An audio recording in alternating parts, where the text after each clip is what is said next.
Heading into the Beaver Dam Woods. Those damn woods. Isn't this beautiful? Look at this. Little walkway. I can't walk on this when it's wet with my hunting boots because they're solid, hard rubber. And it just turns into an ice skating rink. Look at this. That is some swamp. A lot of firewood in there. You feel like going in to get it. So it's later in the day on Sunday. It's about an hour later than when I came out yesterday. I don't have my entourage with me. My friend has a wonderful hunting dog, and she's not a hunter, but she wants to learn, and she brings her daughter along with us, and she likes to handle the dog. She's really good at it. And we beat down the fields like crazy yesterday. In fact, we even got up and we changed our position to a different hunting area. And we ran into a few bow hunters up in a tree. Unfortunately, I hope we didn't disturb their hunt too much. But for all intents and purposes, they were actually kind of close to our area. They were, I mean, it's a little hard to decide. You're not going to sit down and map out a detailed area for everybody. But I think what these guys were doing was they came in from the other road that's on the other side of the ridge. And I think they just hiked it in as far as they could to get as far off the beaten trail as possible. Can't blame them for that. So they had clickers. And they used their clickers to notify us that we were coming into their area. And so, as soon as we heard that, we turned around, did an about face, and let them be. So today it is about, I keep losing my way here. I'm such a retard. This is a new to me area, so I'm still starting to get... I'm still learning it. What I should do, if I had any brains in my head, see all the paths coming through here, would be to remember to just hug this swamp. And then everything will work out just fine. My first time in here, I walked a little too far to the west. And I was like, wait a minute. I know the road's right there. Why can't I see the footbridge? And it's because I was just too far west of the original spot, so I'm learning. New to me area. Before you know it, I'll be able to do this blindfolded. So I'm trying to decide in these gorgeous, beautiful woods where I just want to sit and hole up, because that's really all I want to do today, because yesterday with the dog, we did a lot of walking. And then the night before, Friday night, I had a real long drive. Well, geez, it must have been a 2-hour drive upstate for a meeting I attended, and then the same drive back. And of course, you're there for at least 3 to 4 hours, and you want to chit-chat after the meeting. So I was a little tired. I keep stopping and starting because I hear voices. That's because there are lots and lots of bicycle riders and mountain bikers out here today. They are out in force, having a wonderful day. So this looks like a perfect place right here for turkey hunting, right? Good ambush spot for almost anything. But something's telling me, like it always does, to sit a little higher. This is a great spot. But you know what? I'm going to start up here because that little area there, that little knoll, has been in my mind ever since I walked into this spot. Kind of has a good view in all directions. And of course, there's the field out there. Real nice field. I love sitting inside of field lines. Always a good spot.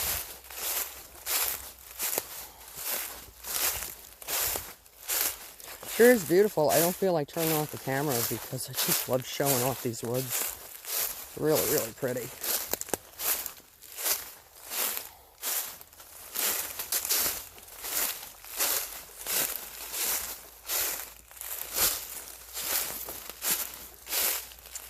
Crunchy, crunchy. Everybody knows I'm here.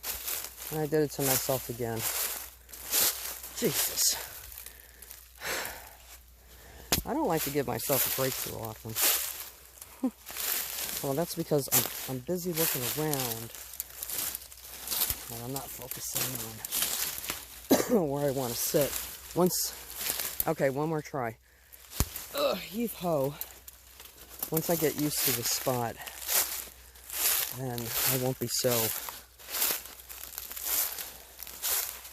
starstruck by it, because it is pretty. You know what? Right here in the sun. Let me take my jacket off. I don't want to hunt into the sun, but there's plenty over here. Or maybe one of those trees. It's always nice to have something to lean up against.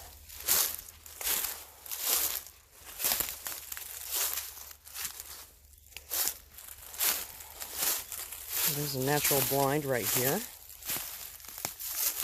I think what I will do is sit down right here. Oh, there's some beaver wood right over here.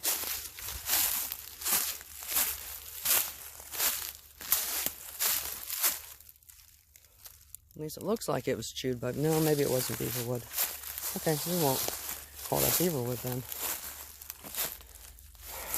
Maybe I'll sit right here. Decisions, decisions. Yeah, this is the spot, and it's nice and warm. I'm cleaning my spot out here because the leaves are so dry. I don't want to move. If I get lucky into position and then I make noise and scare my quarry away. Oh, look at that. Remnants of past hunts. I don't know why anybody leaves those out here. Everybody does. I don't. Take them all home and throw them in the garbage. Keep my blaze on today. I don't have to take it off because I'm not hunting anything that has that brilliant eyesight that they could see this. Or has the cones in their eyes so that they can see color. My vet used to say that he thought most animals were colorblind. I'm not sure if that's true. He's a pretty wise guy. He went to Columbia. One of those Columbia wise guy geniuses. Just smart all around. So I'm going to keep it on because the last day of turkey season, fall turkey, I made a call with my box call and a hunter came in. And as far as I'm concerned, that's an experience. And speaking of that, I met up with a environmental conservation officer yesterday. And yeah, I didn't have my blaze or anything on because I was coming in with my friends, and we were going to suit up when we got to our spot.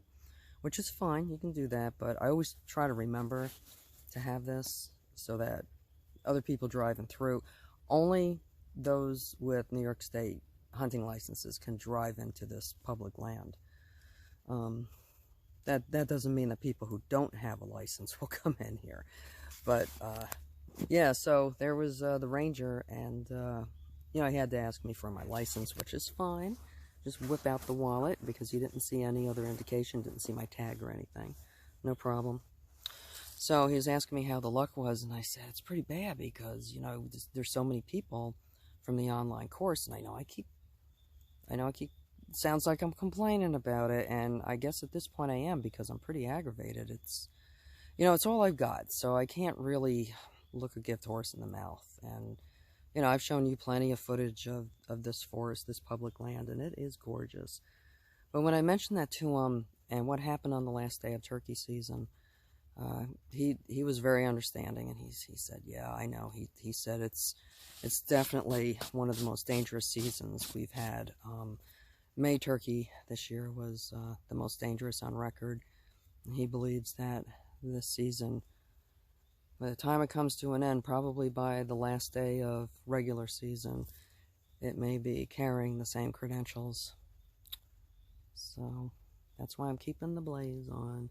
There's no reason to take it off. I was going to take it off because it's warm, but because I can leave it on, it feels a lot more comfortable, so I'm just going to leave it on my shoulders, and that's that. You can hear the spring peepers, the tree frogs. Well, let me correct myself on that. I don't think it's a spring peeper. I don't know if a spring peeper is the same as a tree frog. I imagine it is. I haven't done any research on it, but regardless, listen to them. Aren't they adorable?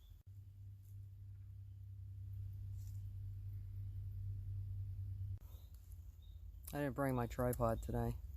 It's a hop, skip, and a jump back to the car, but I'm comfortable right now. Got this nice big oak tree to lean up against. Red oak. Pointed leaves. Rounded leaves are white with big lobes. Just remember that. Look at this view.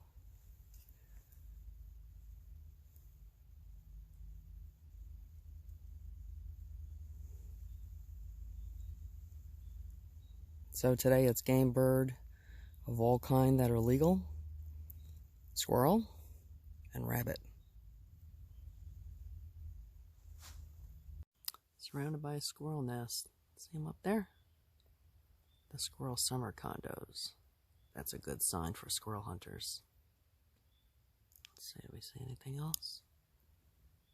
Besides oak trees, lots of food. Oh, there's one right up there.